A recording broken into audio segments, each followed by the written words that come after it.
And towers का business करते हैं और अपनी गाड़ियों को भाड़े पर देते हैं, या आप टूल्स एंड टावर्स की गाड़ियों के चालक हैं तो सावधान हो जाइए, क्योंकि पालघर में एक युवक को अज्ञात लोगों को मदद करने की जो कीमत है वो अपनी जान गंवाकर चुकानी पड़ी है। इस युवक को ध्यान से देखिए। जुना पालघर के रहने वाले 29 वर्षीय इस युवक का नाम है Asif Ghachi. Tour and travels व अन्य लोगों की गाड़ियों को चलाकर और समय मिलने पर ऑटो रिक्शा चलाकर अपने परिवार का वह पालन पोषण किया करता था। लेकिन इस परिवार को किसी के ऐसी बुरी नजर लगी कि 3 अज्ञात लोगों ने इस परिवार से उसके बेटे को छीन लिया और अब इस परिवार में खुशियों की जगह मातम छाया हुआ है।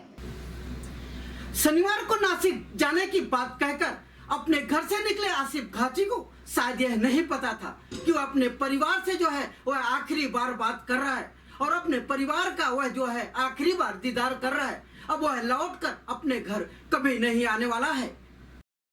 12 अगस्त यानी शनिवार, यह वही मनुष्य दिन था जब 3 अज्ञात लोग काल बनकर इस युवक की जिंदगी में चंद मिनटों के लिए आए। इन लोगों ने एक 4 साल के बच्चे के सिर से उसके पिता का साया, एक पत्नी का सुहाग और एक माँ के लाडले को छीन लिया और इस परिवार की खुशियों को छीनकर परिवार को हमेशा के लिए दुख के समंदर में डुबाकर फरार हो गए। मृतक आसिफ के चाचा सलीम घाची ने बताया कि नासिक जाने की बात कहकर आसिफ घर से निकला था। चंद घंटों के बाद उसने अपने परिजनों का पत्नी का कॉल उठाना बंद कर दिया। पूरी रात मोबाइल की घंटी बजती रही। परिजनों के दिलों की धड़कनें बढ़ती रही। लाख कोशिशों के बावजूद भी उसकी पत्नी और परिजनों की उससे बात नहीं हो पाई, जिसके बाद उन्हें किसी अनहोनी का डर सताने लगा। इस परिवार के दिल की धड़कनें उस समय ज्यादा बढ़ गई जब नासिक के आगे बने टोल से कटे पैसों का मैसेज उनके मोबाइल पर आया। फिर सब सोचने पर मजबूर हो गए कि आखिर क्यों वह नासिक से आगे जा रहा है। ये मेरे भाई का लड़का है। इसको शनिवार को पालघर स्टेशन पे अनजान आदमी 3 आए कि इनको 4 व्हीलर गाड़ी मांगता है भाड़े पे। ने वो लोग ने ऐसा भी बोला कि इनको पीला नंबर का गाड़ी नहीं मांगता है, पीला टूरिस्ट वाला प्राइवेट मांगता है।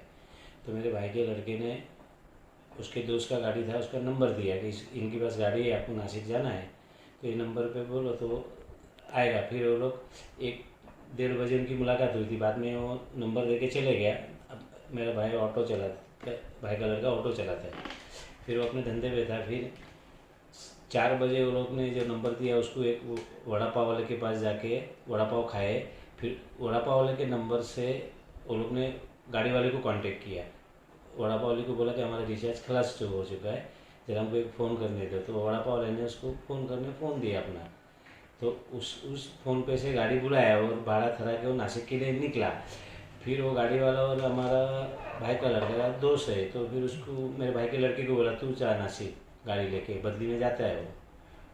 तो वो नासिक के लिए रवाना हो गया 4:30 बजे पालघर से।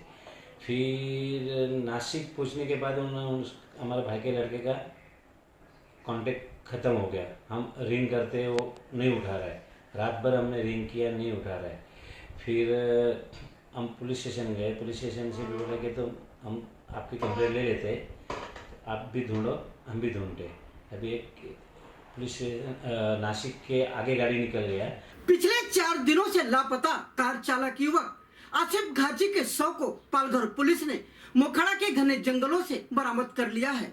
यह युवक जो है अपने एक दोस्त की अर्टिका कार को लेकर इन अज्ञात लोगों को नासिक छोड़ने के लिए गया हुआ था।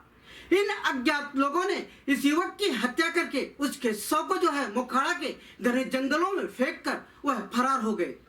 पोस्टमार्टम करने के बाद मंगलवार की आधी रात में इस युवक को जो है पालघर के कब्रिस्तान में दफन किया गया। इस युवक को विदाई देने के लिए मंगलवार की आधी रात में जो है जनसैलाब उमड़ पड़ा था। शनिवार को अपने दोस्त की अर्टिका कार लेकर अज्ञात लोगों को नासिक छोड़ने के लिए निकले आसिफ को शायद यह नहीं पता था कि रास्ते में मौत उसका इंतजार कर रही है। कार में वह जिन लोगों को छोड़ने के लिए जा रहा है वही लोग उसके जान के दुश्मन बन बैठे हैं। बताया जा रहा है कि शनिवार की रात में जैसे ही कार मोखाड़ा के घने जंगलों के बीच से गुजर रही थी, तभी कार में सवार हत्यारों के अंदर बैठा शैतान जाग गया। वही इस घटना की मिली शिकायत के बाद पालघर पुलिस की टीम आसिफ के परिजनों के साथ उसे ढूंढने के लिए नासिक रवाना हो गई। पुलिस सीसीटीवी कैमरे खंगालने लगी ताकि उसे आरोपियों तक पहुंचने के लिए कोई सुराग मिल जाए, लेकिन तब तक बहुत देर हो चुकी थी। तीनों शातिर हत्यारे आसिफ की हत्या कर उसके शव को मोखाड़ा के घने जंगलों में फेंककर उसकी कार लेकर फरार हो चुके थे। 3 दिन की जांच के दौरान पालघर पुलिस को मिले कुछ सीसीटीवी कैमरे के फुटेज के सहारे पुलिस ने अपना सर्च ऑपरेशन शुरू किया तो पालघर पुलिस को मंगलवार यानी घटना के चौथे दिन मोखाड़ा के घने जंगलों में इस युवक का शव बरामद हुआ। कौन है? मेरा भाई है। कब गिरा है? 3 दिन से हम लोग ढूंढ रहे हैं इसको। हाँ? भाई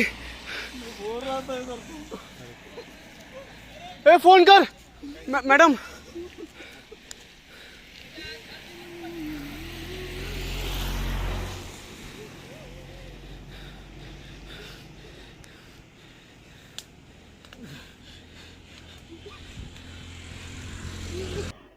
इस युवक के शव का पीएम करने के बाद मंगलवार की आधी रात में पालघर के कब्रिस्तान में उसके शव को दफनाया गया।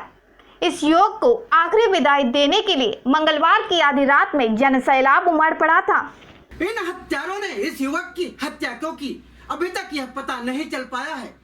जब तक पालघर पुलिस के हाथ जो है इन हत्यारों के गिरबान तक नहीं पहुंचते हैं या जब तक पालघर पुलिस इन हत्यारों को गिरफ्तार नहीं करती है, तब तक यह पता नहीं चल पाएगा कि इन हत्यारों ने इस युवक की हत्या क्यों की और इस हत्या के पीछे उनका मकसद क्या था। घटना के बाद 3 दिन की जांच के दौरान पालघर पुलिस को कुछ सीसीटीवी कैमरे के फुटेज मिले हैं जिसमें युवक के तीनों हत्यारे साफ साफ दिखाई दे रहे हैं। अब इन हत्यारों को ढूंढकर पकड़ना पालघर पुलिस के लिए एक चैलेंज बन गया है। जब तक इन हत्यारों के गिरबान तक पालघर पुलिस का हाथ नहीं पहुंचता है, तब तक इस हत्याकांड के रहस्यों से पर्दा नहीं उठ पाएगा। इस हत्याकांड के बाद लोगों के मन में तमाम सवाल उठ रहे हैं कि आखिर इन हत्यारों ने इस युवक की हत्या क्यों की। क्या हत्यारे कार छीनने के इरादे से आए थे? अगर हत्यारों का मकसद कार को छीनना ही था तो वह युवक को जबरदस्ती कार से उतार सकते थे, उसे कहीं बांध कर रख सकते थे। उसकी हत्या करने की क्या जरूरत थी? कई कार छीनने के दौरान युवक की हत्यारों से हाथापाई तो नहीं हो गई थी। अब इन सभी सवालों का जवाब पालघर पुलिस को ढूंढना होगा। इस घटना के बाद अब दोबारा इस तरह की घटना ना हो, इसलिए टूर्स एंड ट्रैवल्स के बिजनेस करने वालों को, उनकी गाड़ियों को चलाने वाले चालकों को सावधान रहना होगा। किसी अज्ञात व्यक्ति को किराए पर गाड़ी देने से पहले उनका आइडेंटिटी लेना और उनकी जानकारी अपने पुलिस स्टेशन में देना अनिवार्य करना होगा ताकि इस तरह की किसी घटना का वह शिकार न हो। अगर अभी तक आपने हमारा चैनल सब्सक्राइब नहीं किया तो अभी सब्सक्राइब करें और बेल आइकन को क्लिक करके हमारी लेटेस्ट खबरों से रहे अपडेट।